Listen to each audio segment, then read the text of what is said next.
huge 3 points for Juventus. 4 games remaining in Italy. They find themselves 2 points clear of Napoli in 5th. Lazio 6th.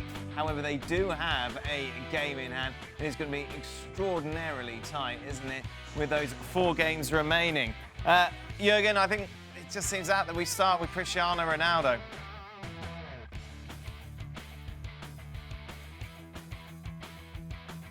Well, we could talk for hours about Cristiano Ronaldo, obviously, but he is just simply he's a winner. He's never has enough. I mean, he continuously finds ways to improve his game, to be there when he's needed. I mean, obviously, a lot has been said about this Juventus campaign this year because we often talked about maybe the word transition under Pirlo, but he's just delivering. When it's needed and as much as he can. I mean, he cannot do everything himself. I admire him, every time, and he keeps them in the race now for the Champions League spots. It's going to be very, very tight, that race, as we obviously saw just now on the table of the league. But in my opinion, certainly there are things that we can discuss about Juventus that didn't go well the entire year, if it's in Europe or if it's in the Serie A, but certainly not Cristiano Ronaldo. Was Pirlo getting sacked in the 81st minute, Matteo?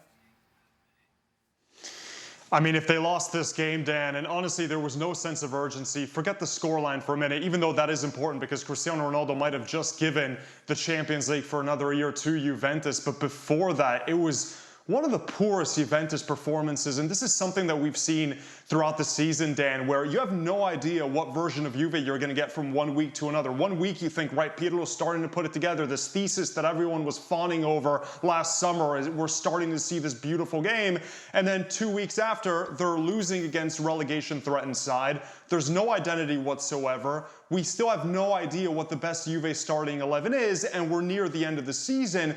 But this would be one of the most calamitous finishes in, I think, Serie A in the modern history. If Juventus were to finish outside the top 4, next weekend's Milan versus Juve will tell us everything. But I don't see how he would have been kept on past this summer if they lost today. Maybe not tomorrow, but this summer it's time for this revolution and the rebuilding that Gab's been talking about.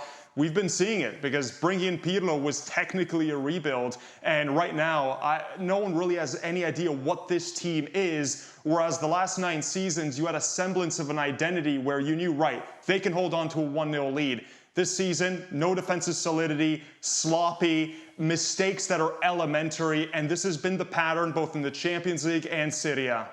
Gab? I agree. I don't think Pirlo would have been sacked if he lost this game because they do have the big head-to-head coming up. But I think it's pretty clear. But I think you said as much that we're not contemplating finishing outside of the top 4. I think it's been very disappointing, the lack of progress this season. And I'll say it again. What do you want me to say? They're going in the right direction in terms of realizing that they need to make a change, and you cannot continue with this defend and counter and sit deep and wait for your old guys to do something, right? That's out the window. Maybe Pirlo's not the guy to bring it, and that's what they're going to have to decide. But I still think they're going in that direction. But I think the major impact is going to be, again, if they finish outside the top 4, they take a massive financial hit on top of the ones that they've already taken because of COVID, and then you really have some big decisions to make. The old thing, oh, that's fine, we'll just sell Dybala. Well, you know what? Nobody's going to take him now, not at the money you want to sell him at. What do you do with Morata? He's only on loan. Can you afford to keep him? Can you make keep making your payments on Federico Chiesa? What do you do with Cristiano, who's got a year left? Do you keep him on for another season? Does he want to stay another season? There aren't that many saleable assets on this team. So I think tough choices would have to be made, and that's why the stakes are so high for Juve. And it's not just get Pirlo out, put somebody else in there who'll do a better job. It's not that simple. Chickens are coming home to roost for I think mistakes that were made in previous years. And since you don't want me to name names, I'll mention Adrian Rabiot, Aaron Ramsey, 2 above everybody else. 2 guys who make an enormous amount of money, and I don't think have any business being there. And on top of that, are going to be really, really difficult to sell. Thanks so much for watching ESPN on YouTube. And for more sports highlights and analysis, be sure to download the ESPN app. And for premium content and live streaming, subscribe to ESPN Plus.